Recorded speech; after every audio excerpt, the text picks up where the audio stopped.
Sefer Bereshit, Parshat Vayeshev on the mitzvah to rescue.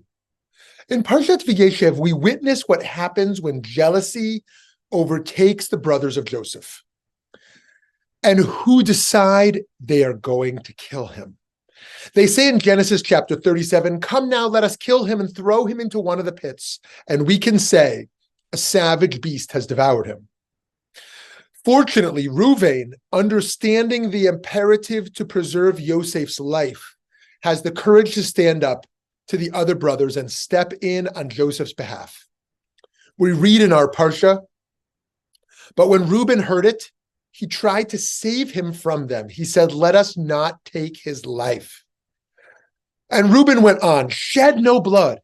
Cast him into that pit out in the wilderness, but do not touch him yourselves," intending to save him from them and restore him to his father. It's only natural that we read this not as an act of heroism, but just as a smart move by Reuven in doing the bare minimum to preserve Joseph's life. Reuven won't get to actualize his plan to save him, and Joseph will be kidnapped and sold and taken to Egypt. But Reuven's good deed is indeed heroic. By only mildly taming the brothers' desire to kill Joseph, Reuven enables Joseph to fulfill his mission in life later on. The mitzvah of rescuing we see in this parsha is not an all or nothing proposition. There's something to be gained by working to minimize harm. Making savvy compromises, I believe, is a strategy and skill that is underrated in our time.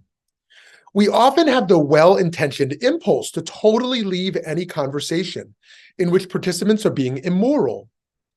We see from Reuven's example, though, that in some cases it is insufficient to condemn evil and walk away. Reuven instead stays in the fight and quietly makes the crucial intervention.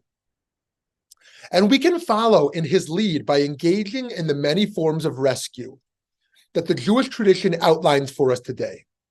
For example, there's the mitzvah of pidyon shvuyim, of redeeming the captives. We also have the ability to adopt or foster a child and provide them with a home. We can help with resettling refugees. There's, of course, animal rescue, and all the time we witness the dire need to rescue from the edge of death people who are living on the streets.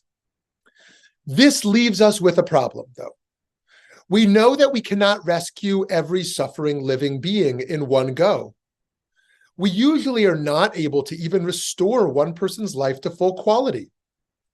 However, we learn that what is crucial is taking the first small step towards justice before it is too late. There are so many ways to participate in Hatzalah, in rescuing. But first and foremost, we learn from the Torah the value of not being a bystander during a life or death emergency. And there are more chances to act than we might think. Yes, it's true that there's a need for prophets who call for an end to violence and war. But we also need insider conversations about how to minimize the casualties of tragedies that cannot be prevented. Just as there was no stopping the brothers' anger, we find that there's no stopping the damage done by homelessness, climate change, over-incarceration, global poverty, and the like. And yet, that is not at all permission to give up the fight.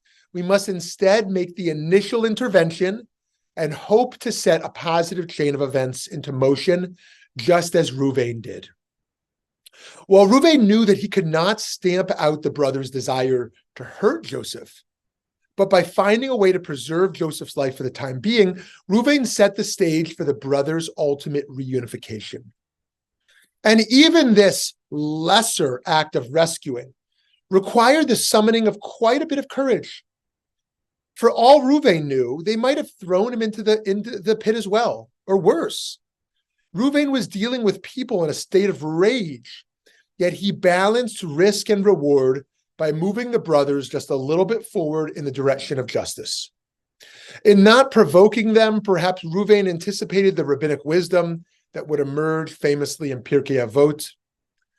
Rabbi Shimon ben Elazar said, "Do not try to appease your friend during his hour of anger." The high stakes of our task to rescue people are also outlined in Mishnah Sanhedrin, which states, Adam, the first person, was created alone to teach you that with regard to anyone who destroys one soul from the Jewish people, i.e. kills one Jew, the verse ascribes him blame as if he destroyed an entire world, as Adam was one person from whom the population of an entire world came forth. And conversely, anyone who sustains one soul from the Jewish people, the verse ascribes him credit as if he sustained an entire world. When we're outnumbered, frightened by the viciousness of the mob, it's easy to give in and stand aside when our siblings and friends are in danger. Reading Parshat Vayeshev, we should feel inspired to summon the courage of Ruvain, who knew that we must seek justice even when we can't know whether we're fully succeed or succeed at all. Shabbat Shalom.